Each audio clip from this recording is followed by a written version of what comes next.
generating factory is Unilever. But we'll take this conversation forward with Abneesh Roy, who is the Executive Director at Nuvama Institutional Equities, who is joining in on the show now. Abneesh, good afternoon.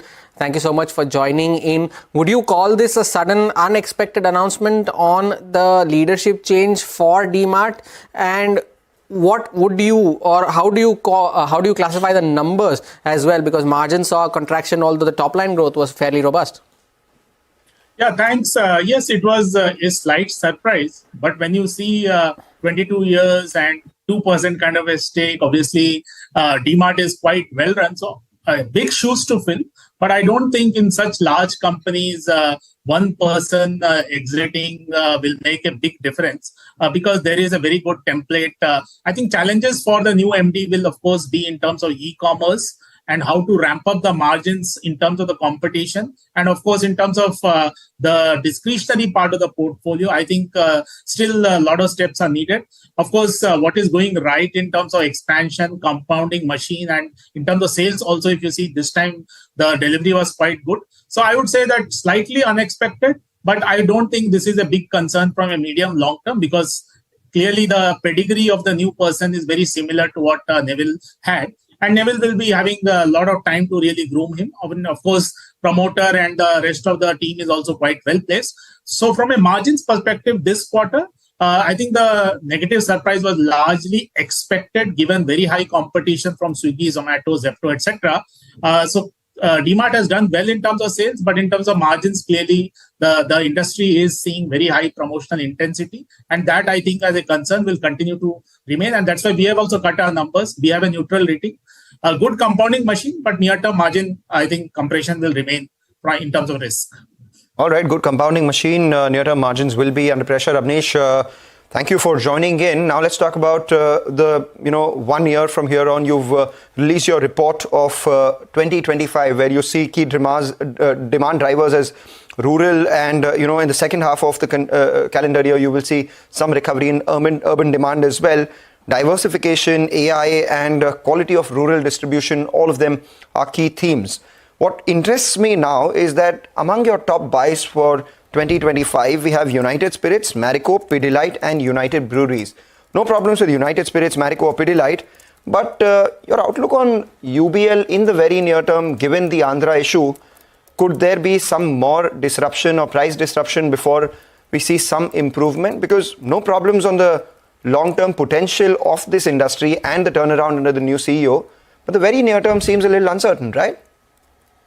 No, in fact, this is a question on Telangana. So yes, this is a very bold but positive move because if you see both in terms of collection in Telangana and price hike, last 4 years, there is no hike. So from here on, I think it will be improvement. Yes, near term, some numbers will be impacted, but in this kind of a liquor business, investors are looking at profitability also.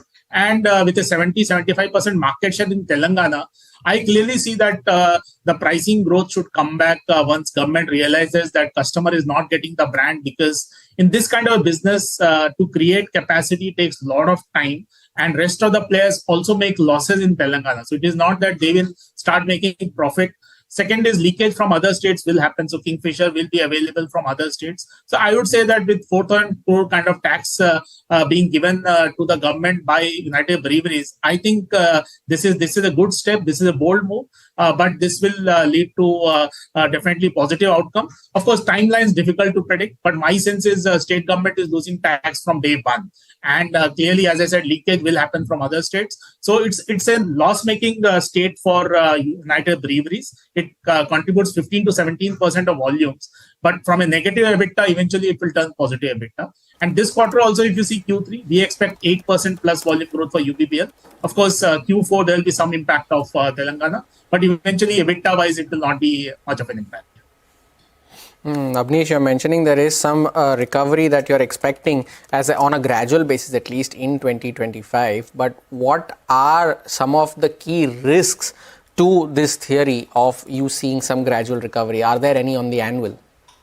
So firstly, on the stocks, if you see CY24, it was a challenging year for consumer sector. It was generally the staples were out of the theme and out of flavor. We see that improving because growth in India is challenging for most sectors. But in FMCG, if you see, pricing growth is coming back. Rural is doing well. From a risk perspective, there are two risks. So if you see in urban India, currently growth is challenging. You will see in Q3, Godrej Consumer, Tata Consumer, Nestle posting fairly disappointing numbers. I think Street is aware of that. But that is the risk that with inflation again coming back, for example, if crude is at $81, rupee is also depreciating, that again will lead to more inflation. And how does that impact the lower end of urban consumer? That is, I think, one risk. The other could be, again, raw material risk also, because, again, this is also linked. So in terms of margins, how do we see? My sense is in the December quarter and Jan quarter, there should be some margin pressure for most of the staples companies. But I would say that pricing growth will come back and local and D2C players will lose out. So that's where I think the market share gains will happen. And the pricing growth will lead to operating leverage. So more of a gradual recovery. But I think in the current weakness in staples, I think Colgate, Britannia, Lever are looking good. But once the Q4 results are done, I think Godrej Consumer, Tata Consumer will also see interest coming back, and even Nestle. But in those three stocks, in the near term, there is going to be lack of triggers. All right, just a final question before we let you go. Typically, we ask you about the entire year, etc. But the next 13-14 day period is the Kumbh Mela. Typically, a boost for consumption in that period. Have you heard from consumer companies on the plans that they have for the Kumbh and any sort of demand generators out there? Yeah, very good question. I think this will lead to a lot of 40 crore kind of footfalls and clearly a lot of revenue opportunities, a lot of marketing opportunities. I think Dabur, Britannia, Varun Beverages, Pepsi, etc., and of course Unilever, all the FMCG companies are tapping that, and this should give a slight fillip. I don't think it moves the needle too much because it's a 45-day period, and there will be a lot of marketing opportunity rather than revenue opportunity in my view.